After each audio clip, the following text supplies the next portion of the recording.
On va poursuivre dans la deuxième partie de cette capsule sur le thème 18 par un dessin d'intégration.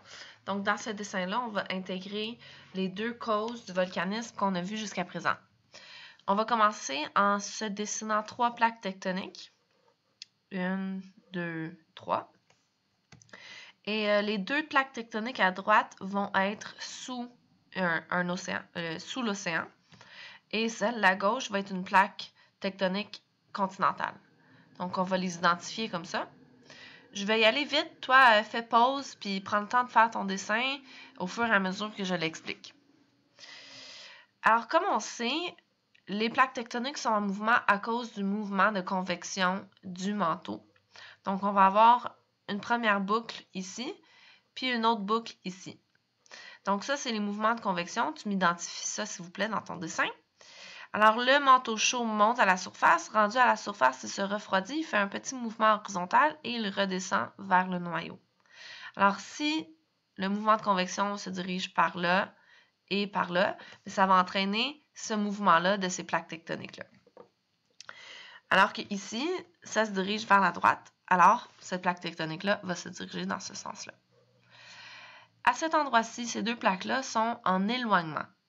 Donc, ça va provoquer un volcanisme issu de l'éloignement des plaques tectoniques. Donc, j'ai mon magma qui va remonter à la surface, qui va faire un volcan sous-marin. Alors, tous ces volcans-là vont créer la dorsale océanique au milieu de l'océan Atlantique. Ici, à la jonction de ces deux plaques tectoniques-ci, c'est plutôt un volcanisme issu de la collision des plaques tectoniques. Et comme j'ai une plaque tectonique océanique, et une autre qui est continentale, une d'elles va s'enfoncer dans le manteau. Ça va être la plaque océanique car elle est plus dense. Et le nom qu'on donne à l'action de s'enfoncer dans le manteau, c'est la subduction. Donc, tu vas te rajouter dans ce dessin cette partie-ci qui redescend dans le manteau. On appelle ça la zone de subduction. C'est aussi à cet endroit-là qu'on dit que la croûte terrestre se recycle, alors qu'à cet endroit-ci, la croûte terrestre est créée pour la première fois. Alors, quand la plaque tectonique est en subduction, quand elle retourne dans le manteau, ça va entraîner des petites particules d'eau à venir se loger dans le manteau. Ces petites particules d'eau vont interagir avec le manteau. Ça va provoquer l'apparition de magma qui va remonter à la surface et qui va engendrer la formation d'un volcan. Alors, on a deux volcans qui sont issus de deux phénomènes différents, l'éloignement et la subduction par collision. Voilà. Notre dernière façon, le dernier phénomène qui crée les volcans s'appelle le point chaud. Je vais vous montrer une animation avant de vous l'expliquer, qui est celle-ci. Alors, la plupart du temps, ces volcans-là se fondent dans la croûte océanique. Alors, on a une partie du manteau qui est plus chaude que les autres. On ne sait pas vraiment pourquoi. Mais ça va faire en sorte que le magma va, à cet endroit-là, remonter à la surface, percer la croûte terrestre, dans ce cas-ci qui serait une croûte océanique, et former un volcan.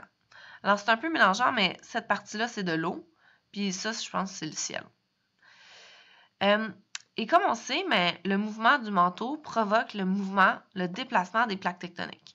Et ça, ce que ça va faire, par contre, c'est que à un moment donné, des centaines de milliers d'années plus tard, le volcan ne sera plus en lien avec le point chaud dans le manteau. Et là, le volcan va s'éteindre. Et ben, il va y avoir un autre volcan qui va se former, qui va être, lui, pendant quelques dizaines ou centaines de milliers d'années, actif. Et ça va se répéter sans cesse. Alors, deux choses. Les volcans issus de points chauds sont généralement faits au milieu d'une plaque tectoniques et généralement dans des plaques tectoniques océaniques parce qu'ils sont plus minces. Deuxième chose, souvent, il va y avoir un archipel ou une suite de montagnes ou d'îles volcaniques. Alors, c'est le cas à Hawaï. C'est une suite d'îles volcaniques. C'est une suite de montagnes parce que celles-ci sont plus actives. Et puis, ben, le point chaud reste toujours à la même place. Puis ça se peut aussi que le point chaud s'éteigne. À un moment donné, il va arrêter d'être chaud. Puis là, les volcans vont tous être éteints. Donc, ça illustre un peu le point chaud. Alors, c'est bien important que tu remarques, là, ici, le volcan, il n'est pas là parce qu'il y a deux plaques tectoniques qui rentrent en collision. OK, c'est pas du tout la même chose. On va aller s'écrire ça. Donc, dans ton dessin, ben, c'est un peu la même chose, sauf que c'est pas animé. La première étape, c'est qu'une section du manteau plus chaude monte à la surface et perce la croûte terrestre. La deuxième, c'est que la plaque tectonique bouge. Elle est maintenant décalée avec le point chaud. Donc, celui-là, il était là avant.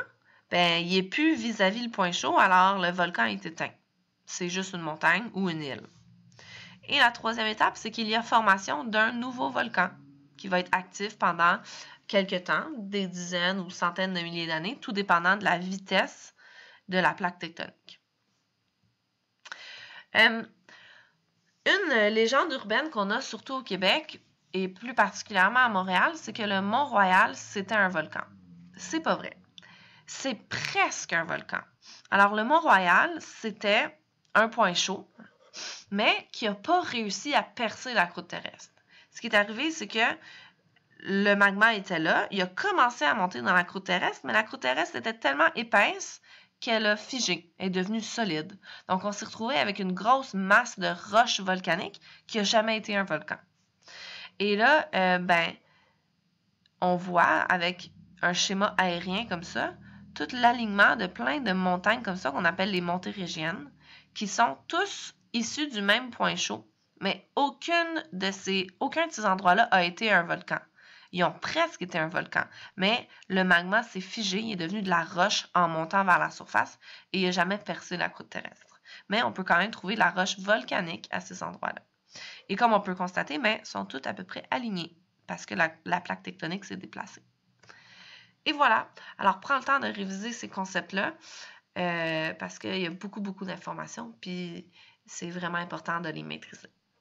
Bonne chance!